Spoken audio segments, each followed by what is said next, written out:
বিয়ে বিয়ে তো খারাপ জিনিস না। বিয়ে আমার মনে হয় যে আমার সহপাঠীরা, আমার ক্লাসমেটরা, ওরা কিন্তু রিলেশনশিপ বা এগুলো কিন্তু করে। আমার মনে হয় এগুলো না করে বিয়ে করাই বেটার। বিয়ে করা ভালো, একটা হালাল ওয়েতে তুমি থাকো। বাট আমার ভুলটা হয়েছে যে আমার পার্টনার চুজ করতে আমি হয়তো ভুল করছি। বাট বিয়ে আমি বলবো না যে বিয়ে করে ভুল করছি। বিয়ে করা অবভিয়াসলি খারাপ না। বিয়ে করলে ক্যারিয়ার নষ্ট হয়ে যায়? No, never. বিয়ে করে নো বিয়ে করে একসাথে পাবলিক ভার্সিটিতে চান্স পাচ্ছে, একই সাথে হাজবেন্ড ওয়াইফ বিসিএস ক্যাডার হচ্ছে, একই সাথে দেশের বাইরে তারা সেটেল হয়ে যাচ্ছে। নো, এটা একটা টাইমে মানুষ চিন্তা করতো যে গ্রামের মেয়েরা হয়তো আর্লি বিয়ে করে ফেলে। বাট নো, এটা ঠিক না। আমরা যদি রিলিজিয়াস দিক থেকে দেখি, ইসলামিক দিক থেকে দেখি, তাহলে কিন্তু আমাদের আর্লি বিয়ে করে ফেলা উচিত। আর্লি বিয়ে করে ফেলা উচিত যাতে আমরা হারাম রিলেশনশিপ থেকে দূরে থাকতে পারি। বাট আমরা এটা করি না। আমরা আমরা আমাদের সমাজে আমরা এরকম প্রচলিত আমরাই করে ফেলছি যে আমরা রিলেশনশিপে থাকি, পড়াশোনা করি, পরে যে বিয়ে করবো। বাট তুমি যে রিলেশনশিপে থাকতেছো এটাও কিন্তু তোমার পড়াশোনার ক্ষতি হচ্ছে।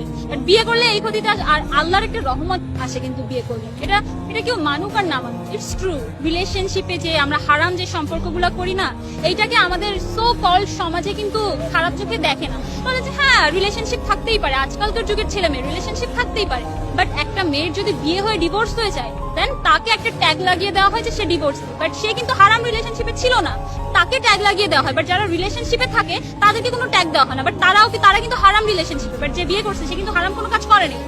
বাট যে হারাম করেনি তাকে ট্যাগ দেওয়া হয়, বাট যে হারাম করছে তাকে ট্যাগ দেওয়া হয় না। আমাদের সোসাইটিটা আসলে এরকম। এই সোসাইটি থেকে বের হওয়ার জন্য আসলে আমার বাইরে মুভ করার ইচ্ছা, যদিও ফ্যামিলি দিতে চায় না। মানে আমি আসলে নিজের দায়িত্ব নিজে সেভাবে নিতে পারি না তো এখনো।